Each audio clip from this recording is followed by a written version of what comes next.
right. How's it going, everybody? Brian, Ceci, how's it going, Brian? Good. How are you? Good, doing well. Thanks everyone for tuning in to the first of hopefully many live streams with awesome creators and filmmakers. And I'm really stoked to have Brian here. Brian's basically a cinematographer. He's done it all when it comes to film, and someone I've personally worked with, and he's taught me a lot. So thanks for being here, Brian. Yeah, thanks for having me. The whole purpose of this live stream is to get anyone else's questions or comments about making video look good or just anything that you have with as a creator, what you come up with. Brian, like I said, is really an expert at making stuff look good, is how I would summarize it. But Brian, why don't you give us a little bit of background about you? Sure. Yeah, I'm a cinematographer. I'm a filmmaker. Um, I've produced a lot of stuff as well. I just left a production company that I had for 7 years called Nora Vera, and recently I'm back freelancing. Um, yeah, I don't know. What can I say? I've done commercials, narrative stuff, a lot of documentaries. I've shot in numerous countries all over the place. It's kind of my favorite thing to do. Awesome, man. Well, what's like your favorite part of filmmaking? If you had to name one thing, I'm sure there's probably lots of things.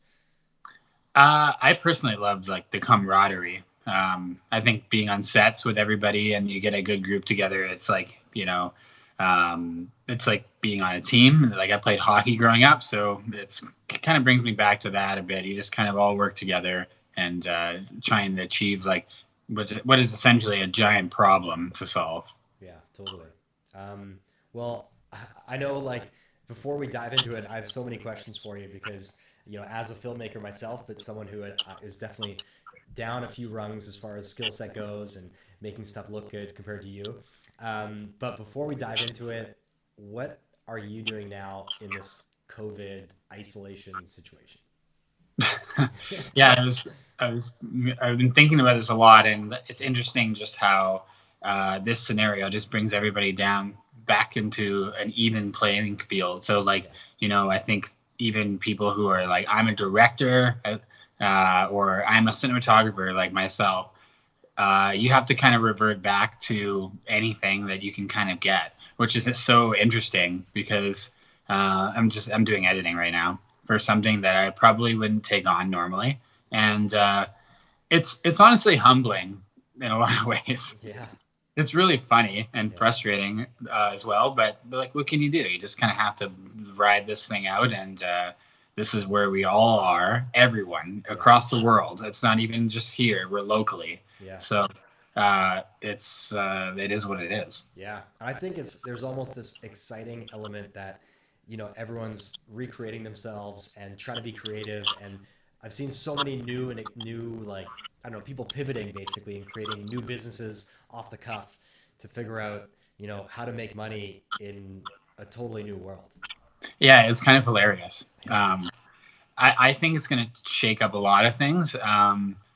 And there's things that already have been put in place like quickly too, just by default because they have to. Like for example, I saw something today about like the rent and the mortgage thing, and they're allowing people to submit legal documents by mail, which is, if you think about it, kind of insane. We haven't done that yet, but yeah, they just haven't done it because it's archaic as hell, and yeah, they just need to make changes. So yeah, it's so funny. Things like that I think will stay around, I hope. yeah. uh, Well, I know a lot of people are also, doing these online team chats, online meetings, and just like doing things that they probably were too lazy or didn't think of as something that was important before this whole crisis. And now it's probably something that we're going to be doing even when we come out of this. So yeah, for a lot of sure. innovation within organizations just 100%. to make it all work.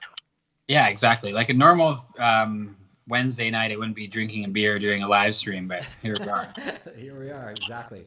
Cool. So, okay, I want to dive into this because I have a ton of questions to ask you, and I'm sure everyone's Yeah. going to be really interested in.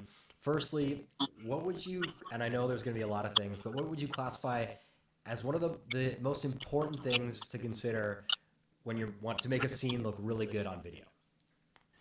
Yeah, like I think the first thing when it comes down to everything, it's all about the concept and the story. More first of all, like it doesn't matter what you're shooting. I think you want to start with that. So if you're going to go in it going like, I'm just going to make this look banging, but it doesn't actually line up with what your concept is, then I think you got to kind of backpedal a little bit later on.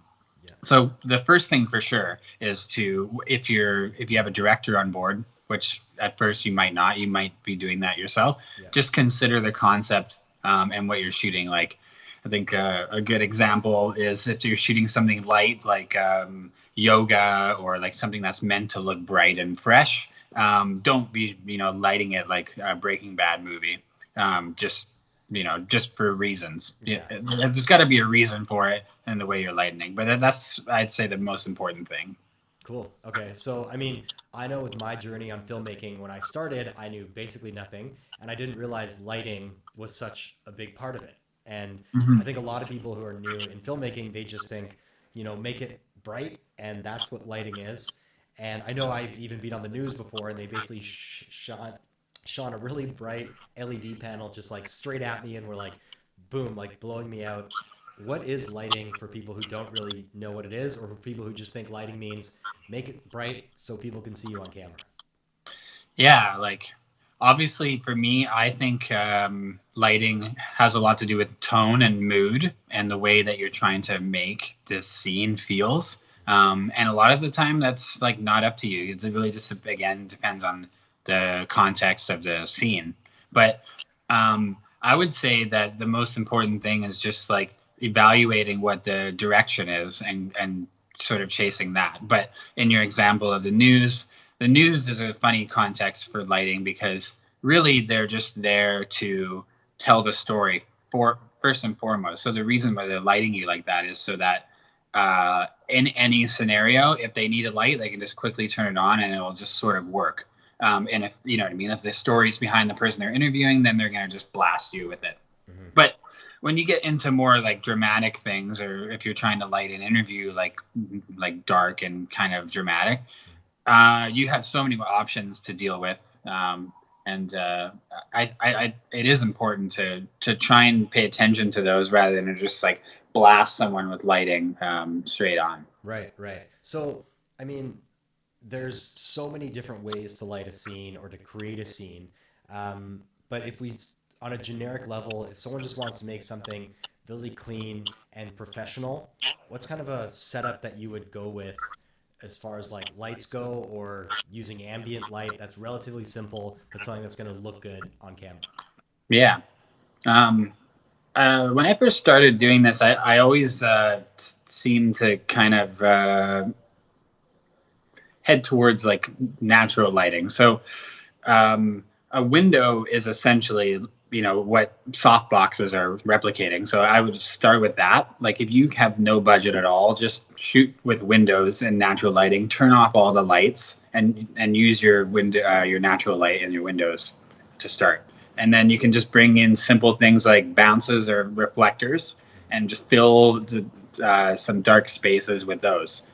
Obviously that's like the most basic thing ever, but it is a really simple way to just like get some light in the door.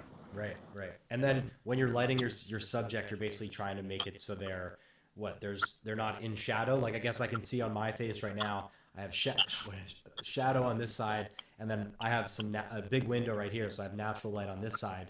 So when you're lighting something, natural light or using lights, are you just trying to make it so it's light on the whole person, or what are you trying to do? Well, like, yeah, like generally I would not just like have light coming from all angles, because I think you're just going to get really flat lighting. I try to create shape when I'm lighting somebody. You want to kind of accent their features depending on what those are. Everybody's got different features and different sides of their face that you want to make look better than just like making it flat. Yeah. But shadows are, I think, your friend.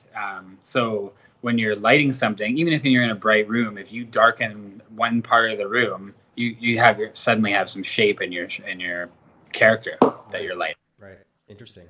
So So, in the example of you right now, yeah, you have the kind of a key on one side, which is the window that's there, yeah, and then that dresser that's beside you is sort of a negative fill, which is basically like a black surface that reflects shadow, right. and that can give you shape. And a lot of people synthetically just put up negative light you know, like for example, if I turn off my computer monitor right now, even, one sec. Like if you look at me here, this is my computer lighting me. So if I turn that off, that's my negative now. And my key is this window that's over here. And that's a popular cinematic technique, is kind of having this line down your face with one side that's darker and one negative fill and one side that's actually lit. Yeah, and it's good. The only problem with, you know, doing something dead on like this, and like obviously a lot of the time when, you know, we're using camera, the talent isn't looking right into the barrel. Yeah. So, you know, I'm doing something like this. So you have your negative fill kind of fill this sort of slice down your side of your face, and that's what gives you that nice like shadow essentially. Right. Cool. So okay, we got our one viewer tuned in here, Gus Staff. He's got a question here. Best advice for young filmmakers wanting to get into commercials, production company, or freelance spec ads? I mean, like, there's so many ways to go about this. I would say, honestly, it's not going to happen tomorrow. It's just going to be like a thing that you have to constantly work at and constantly just get better. I think some of the first things I did were videos for hotels. Yeah. Hotels, as much as they seem, are notoriously cheap. So they have really low budgets, which is good for people who are just trying to get in the door. Tourism videos are easy, right? You just kind of shoot people looking like they're having a great time. So I found those a good way to kind of like get a good start on those. And you learn how to do things really quickly and fast, and it's the same word. Yeah. And I feel like really the best advice I can give is, like, kind of lame as it sounds, is just go out there and kind of fuck up over and over. Yeah.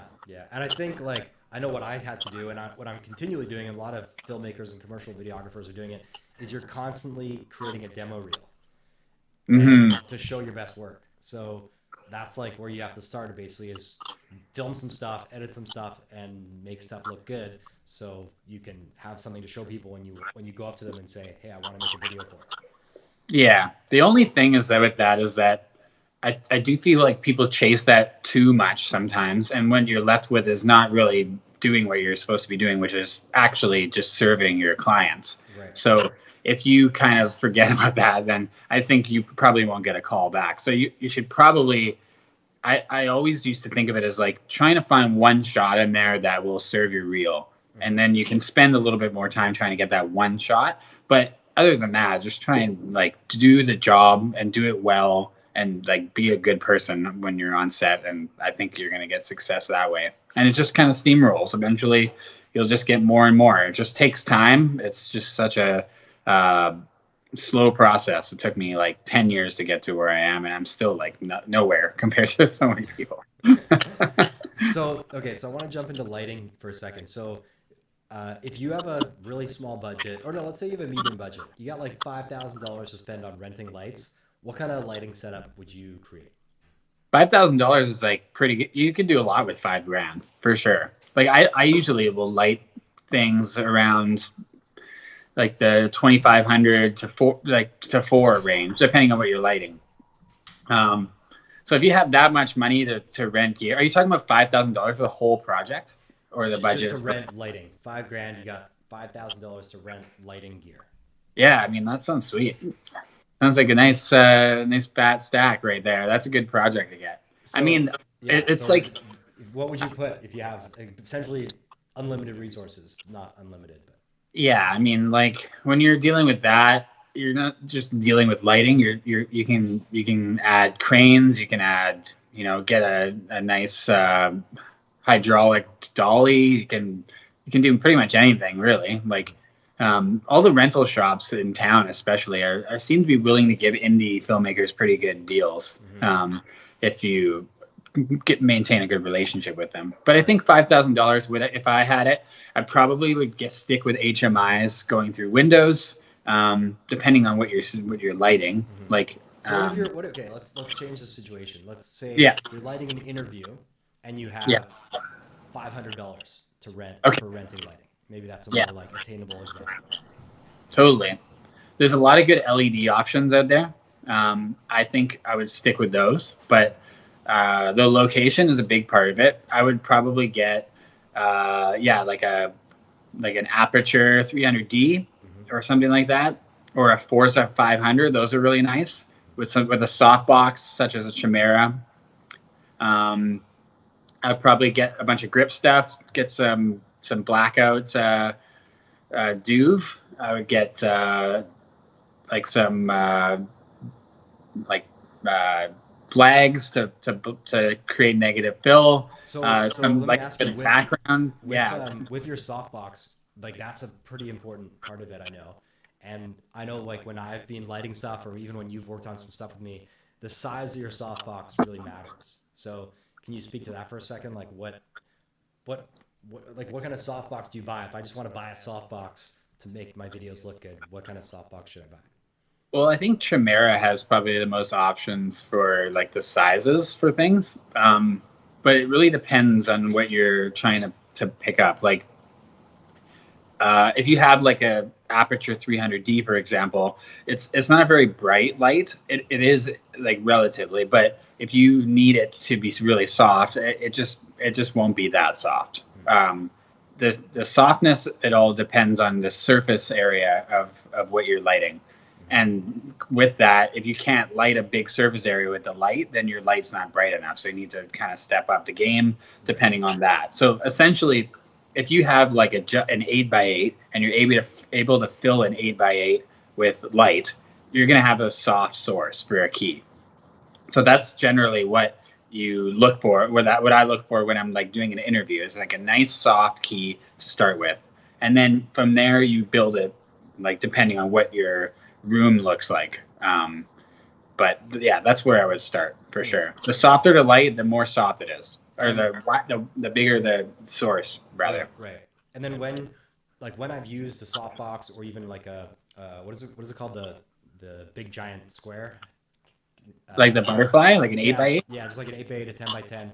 I know it's really important to use a grid, and I think a lot of people, including me, didn't know what a grid was or what it's used for. So maybe you want to explain why you need a grid when you have a softbox or a big light source on a subject. Yeah, I would think it's just like it's used in particular context. Really, it's to point the light and get it in one direction, and that's what those kind of waffle grids are for. They kind of make it so that the light doesn't go in every direction, and it Mm-hmm. kind of channels it and goes straight out. And what you get with that is you can focus your light more on your subject. So in that, So I think I actually have an example of that. Let's see if I can pull Mhm. it up here. And that's Yeah. this scene right here is kind of something where the uh, this is Peter McKinnon, a famous YouTuber. Basically, what he has is a shelf behind him, but he's really well lit, but the shelf's really dark.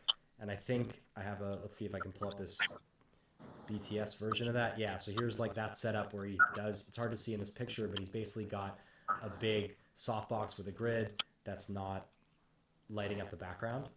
Hmm. Yeah. So, like for example, this is not a big area to fill, so you don't need a huge softbox. So I mean, The if we're talking about this kind of medium sized frame, how big a softbox do you need? Yeah, like I would probably you get away with quite a bit with this because he's so close to camera that you really need to light something that's the size of me, Yeah. right? Which was like a couple feet over and up. Um, So is and that then like a so 5x5, like a no, I 3x3? don't even think you need it to be that big. I think you can do quite well with something that's about 3x3. So basically, the bigger or the tighter you are, the smaller your light source needs to be. Pretty much. I mean, it really depends on. I mean, if you can stick a giant softbox in there, then you would do it. But you don't always have the option to. Right. So it's about that. It's like trying to weigh your options with how much space can I fit this and necessarily, Mm-hmm. and also like how soft you actually want it. This is just like in a soft lighting scenario too. Right, right. Yeah, I guess most people you'd think, I know for me, I'm mostly going for that softer look, but I'm sure there's situations where you don't necessarily want that. Yeah, yeah. It depends on the scene. Hmm. So if you have one light and you that's all you have, where would you Hmm. put it and how would you place it in a scene? Or in an interview, let's stick with that interview studio-esque kind of a scene. Yeah, like if it came down to that, I would probably try and find a room that had light in the background, so like something that's backlit with a lot of depth, Yeah. and then use that one light to use as a key. Hmm. That's probably what I'd do. Oh, apparently they can't hear me. Let me see if I can fix this here. Okay. You can hear me though, Brian, right? Yep. Let me do a little troubleshooting. See if I can hear you on here. That's the fun thing about live feeds. Yeah, I wonder if I've been quiet the whole time and no one said anything. Let's do a little troubleshooting. Okay. Can you hear me now? Yeah, I can hear you on there. Oh, It's it's really just it's real faint. low. Okay. Let me. There we go. Maybe that's better. I just think I figured it out. All right, we'll try that. So hopefully you can hear me now. Boom. All right, awesome. Thanks, man. Glad we got it. Sorry, wouldn't be a live stream without a little Yeah, bit of technical can't edit difficulties, right? that. This is actually the first official live stream that I've had. So I'm playing with this software where you get to switch between different camera angles, and it's kind of hard to produce the show, interview the guest, and do it all at once, and then troubleshoot as well. So Yeah, and be on the camera. yeah, exactly. Yeah, I got to switch out. I switch to camera three where it's just you on screen when I run into a Yeah. problem. But yeah, so I mean, I guess one of the questions I saw that we had as well here. Oh, Brian, personal question for Brian: did you go to film school? I did. Yeah, I went to Cap U. It was actually called Cap College when I went.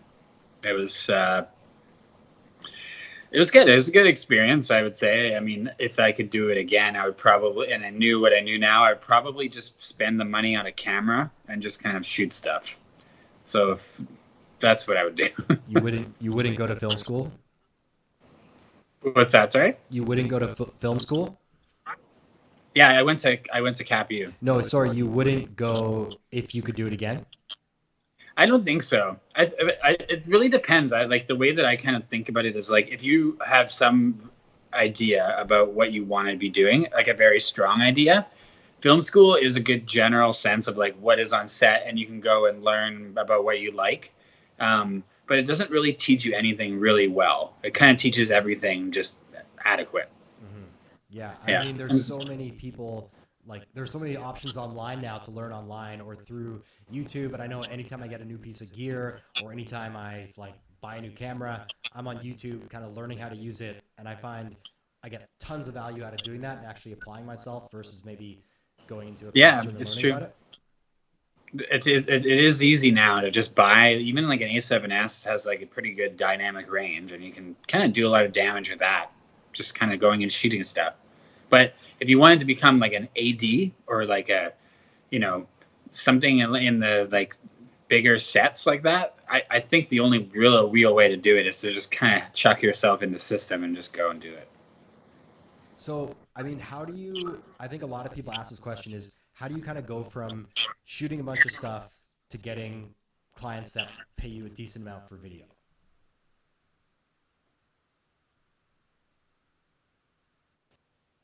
Did we lose Brian?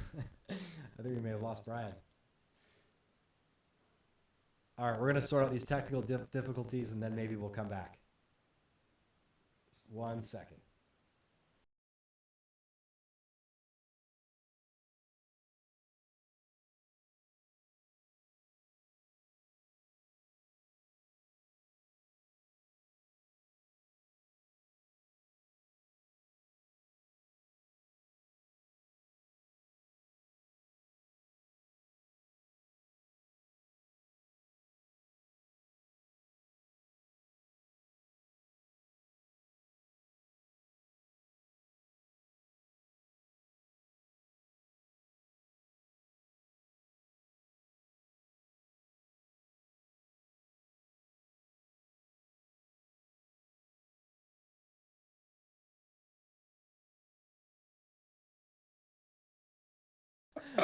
All right, we got him.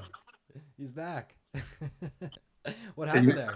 I have no He idea. turned into a statue Uh, on us. I think I looked at myself in the thing and I was like frozen solid. Sorry, so I just asked, like, from someone who's kind of got a reel, got some video, how do you go out there and actually get clients that will pay something for you to make videos for them?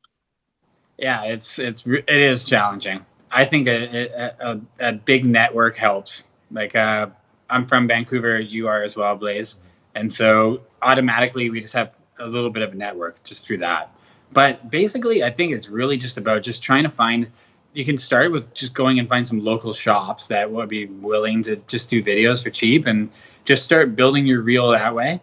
Restaurants, things like that, they have real small budgets, but like you can shoot stuff that's kind of sweet with restaurants. Like there's always a dude like, in the kitchen just like whipping up something, and that's always easy to film. I think for me So with my journey, I just found you were essentially making a video for a small client, making it a little bit better than the budget's worth, and then hopefully stepping your way up to a bigger client and doing the same thing. You kind of keep going on that trajectory until you're hopefully working with bigger clients. totally, yeah, I agree with that. It just takes time, really. It's just you kind of have to just kind of slog it out and commit to it, and eventually it'll work out if you do a really good job and you care about what you do and you care about your work, Yeah. and you're easy to work with. I think that's a huge thing that people miss sometimes too, Yeah, totally. for sure. Um, so the other thing that I think was big for me is figuring out how much to pay people or how much to charge people to make a video. Do you have any advice for someone that's relatively new into video on like how much to charge to make a video? Yeah, like this argument is online so hard if you like really want to search for it. Like I've seen so many forums where people get really pissed, especially on Reddit, about we're doing work for free and for cheap and stuff like that. Like, oh, it brings the whole industry down. Um, personally think there's a time and a place. If you go online and you see a pyramid scheme, and they're like, we want you to do it for free, we'll give you exposure, then just like do a little bit of research, find out who the hell this person is, and then give them a hard no. But if it's like something that you can see will down the pipe will benefit you, like do it for free, do it for cheap. Yeah. As long as you kind of set the expectation that like, hey, like I just really want to work with you. I think it'd be a good decision to do it on a whim, like just as long as you don't expect later that it's going to be like nothing for this video. Yeah, but I think that can be also a problem sometimes. Is some people do like free videos and then they're kind of trapped in these like cheap, free, like no budget style of stuff. Totally. Yeah. So that's what I mean. I think it's just all about client expectation. Like initially, and also I really think about who's actually saying that the price for free. Mm-hmm. Because if you're saying, hey, I'll do your videos for free, that sets their expectation at that level. Right. But if you're, and you control the situation there. Yeah. But if they're asking you, I mean, I just think it just depends on the scenario. But for me, like I did this one job one time for a fashion show when I was just starting. And that led to, I've been to Africa 15 times with that project. Wow. Like, no joke. It's just, you kind of have to go, what is this? And like, where is it going? And hopefully it'll just sort of work. And there's been a lot of stuff that I've done for cheap or free that went nowhere. And I learned basically to stay away from Craigslist. Don't go fishing for jobs on Craigslist. Yeah, exactly. Do people even use Craigslist anymore? I think it's all about Facebook Marketplace now. Yeah, you might be right about that. Maybe I'm just old timey. So I want to jump into some other scenes. We talked about this one, Peter McKinnon, famous YouTuber, but maybe you can just share kind of your thoughts on best ways to make videos look good. I know a lot of people now, because we're all working from home, are working in really small office spaces. Here's a photo of my office space where I'm sitting right now. And this is a really small space. I mean, it's probably like 6 feet by 7 feet. How would you make a not cinematic, but I guess a respectable lighting camera setup with this kind of a space? Mm-hmm. Well, like I think now the lighting has maybe changed a bit because it's gotten a bit dark, and where you are, but you've got quite a bit to work with just right off the bat. So, like with that space, you can see that you have a dark dresser. Yeah. If you kept that wall dark, um, including the drywall that's kind of behind it by the guitar, Yeah. I would black that out a bit more, and that Like would put a create. like a curtain up or something. Yeah, if you like whatever, something dark, like you could probably find a blanket or something that you can sort of hang up there somehow. What I would do in a set is get like a C stand and hang like a big duvetine thing there. Mm-hmm. Um, and then you have your key light as the window. Um, and that will do a lot right there. And then um, if you sort of change your camera angle, you can see down your hallway a bit too, which would give a lot of, it'll just like, it has a lot of depth. So Right you'll behind me. have, Yeah. Yeah. yeah, so you have a bit of bokeh Yeah. there. Because I think that's the biggest thing is that depth looks really good when you Hmm. have it on camera, but if you don't have depth, then you kind of like I don't know, you lose that bokeh, which almost looks less professional. Yeah, like me right now. Yeah, yeah, yeah. But I mean, I guess still having some sort of something interesting that's not too busy behind you does help. Yeah, yeah, I can for sure. Yeah, like I think for that is what I generally look for when I'm doing any interview or anything like that. I just look for depth, like, and then of course you have to light it, but having depth really just makes the place fall off in a nice way rather than shooting against a wall. Mm-hmm. So yeah, that's one thing I would do. I, So let's see if I can pull up another example here. yeah. Um, so yeah, this is one we shot actually together. This was for a commercial, and I think it's a good example where we did use depth, um, but we actually just had that blue backdrop. So how far back do you need the background to be from your subject? It depends what lens you're on. This one I think we shot on telephoto because then you can really pull apart the subject from the backdrop, Right. and that's why those lighting there, the big kinos, are set up like that. Because if you don't, then the kinos will spill onto the subject, and you kind of ruin the beauty of the way that the subject looks. So let's talk about this because this is another one we were both on. This is kind of a pretty bad photo, but kind of gives you a good sense of the different things that are involved in a studio shoot. And I mean, you can kind of simplify this in your own studio and use natural light, but maybe you want to give a quick overview of what's happening here, the key lights that we're using. Yeah, so something that's a bit bigger like this, and you have the space to deal with it. That's what I was talking about, having a big giant source Yeah, so as a that's key. that giant top left corner. There's a giant grid. I think that was a 10 by 10.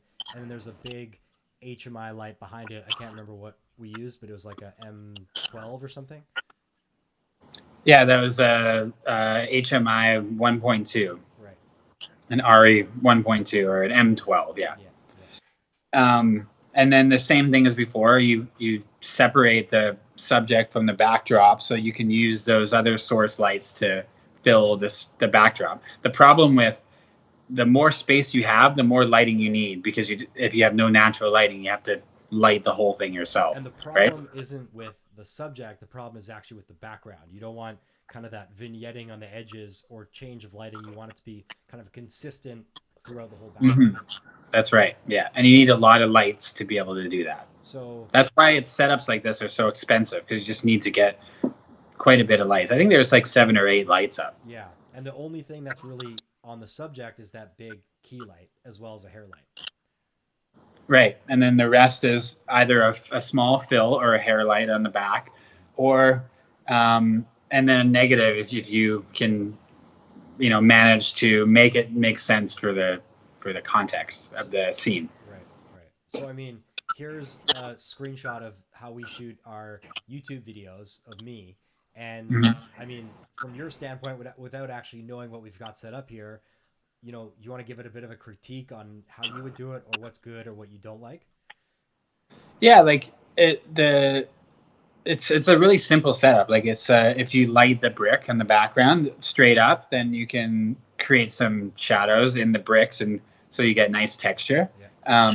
For you, you look like you have like a key on there. It looks like it's a bit harsh. I Yeah. would soften that up if I could. Yeah. Um, And and then how do you know that? Because you're totally right. Like we actually, I think we're using a yeah like an aperture LED panel, maybe even two of them that's going through a diffuser. So it's kind of a just a mhm. hacked up rig, or you might even be bouncing it off a wall. I'm not sure for this one. Yeah, that bouncing it off a wall would help a lot to soften it for sure. Hmm. But The what are some problem with key what that, are some obviously, key it goes signs? everywhere. Yeah, what are What, some key signs here that you see it's too harsh? what's that? Sorry. What are some key signs where you look at this and you're like, I think the key light is too harsh? I think it's like under on the bridge of your nose Yeah. is where you'll see it because that's like a really dark spot naturally. Even right now, I'm like lit by pot lights, but Right. like that's where I would normally see that. And then under your chin too is it kind of becomes more of like a giant blob if Right. it's not nice and soft because you want it to your the light to contour your face and show your features, Right. not that, and as much as possible. So Yeah, so basically, I diffusing would do what more. you did, but just separate the source from the like whatever you had to diffuse it a little more. And I think that would help a lot Mm, for sure. The other thing is if you're looking straight in the camera, naturally, if you light it from the side the way you normally would when you're doing an interview, which is normally turned 3/4, yeah. right? That's more of your face that would be open to camera and to light. Mm, So I would bring the lighting more towards cameras just a bit so you don't so it's not flat, but like just a tiny bit more so right. that it opens your face more to the light. That's a good tip. Yeah, that's a really good tip. Hmm. Um, anything else from this that you kind of notice or you would do or not do? Um, yeah, the sort of side fill that you have there, I'd like. So, I find the use of the like sort of shiny, like it's kind of like a backlight. I find it's good, but it has to be done well, like really subtly, like almost to the point where it looks like it's a fill and not like a shiny Michael Bay look. Right. But again, that just depends on what you're going for. Because Like yeah, I some guess people, when you talk about this, like on my fill light, I can see it is a bit like shiny on my left side of the face or screen right. Is that what you're kind of referring to? yeah, that's what I mean. Yeah. So like the fill, I would either take like a bounce board. Mm-hmm. You can even go to like Home Depot and buy like something that you would fill with drywall usually, Mm-hmm. and rip off the. There's like a big piece of sticky on it, and Mm-hmm. then just use that. Cut it in half, and you got a 4x4 right there. And they're like it costs nothing. The actual Uh, board, or sorry, I don't know what. it's kind of like a giant piece of foam core Oh, okay. that you would kind of fill a wall with usually. Oh, That's what okay. it is. Yeah. So that's what we had. We would cut it in half. You flop it and sandwich it. One side's actually shiny if you want it, Mm-hmm. or you can have them both white. Mm-hmm. And then you just tape the edges together so it's like together. And Oh, then you just take that wherever you go, and or you can cut it into 3x3 so you can fit it in your car. you're just bouncing light off of that basically. Yeah, like if you have like your source looks bright enough in that photo that you could bounce that light off that and just get just kind of prop it up on something, or if you have a quacker clamp then you could use that. Right. Right. So Yeah. cool. That's awesome. That's super helpful. It's super interesting too. Um, Gustav asked tips for networking for videographers in Vancouver. Well, I do run a Facebook group, Blaze, as you know, Mm-hmm. and we've been generating. We're trying to get some like meetups together. Obviously, that's not going to happen for the foreseeable future. That's a dog. But if you want, join Vancouver videographers and filmmakers on Facebook. And there's like, I'm going to put a site together for a mailing list soon Mm-hmm. to do these meetups. Nice. Nice. I Yeah, think that's a good way to go for yeah. sure. I think out of all the Vancouver film groups, and there's a lot of them, it's probably the most active and the most responsive. I think if you post something there, people actually are like kind and like give you advice or I don't know. There's a good crew of people. It's good like Yeah, that's camaraderie. good. Yeah, it's a good place. I've had a lot of fun with it, and it's been really interesting. I actually got handed it by this dude from New Zealand who he had to go back to New Zealand and was like, I need someone to moderate this. And I was like, yeah, okay, I'll do it. That's It's awesome. crazy. It's got almost 1,000 people in there now, Yeah, which is, yeah. That's yeah, great. That's awesome.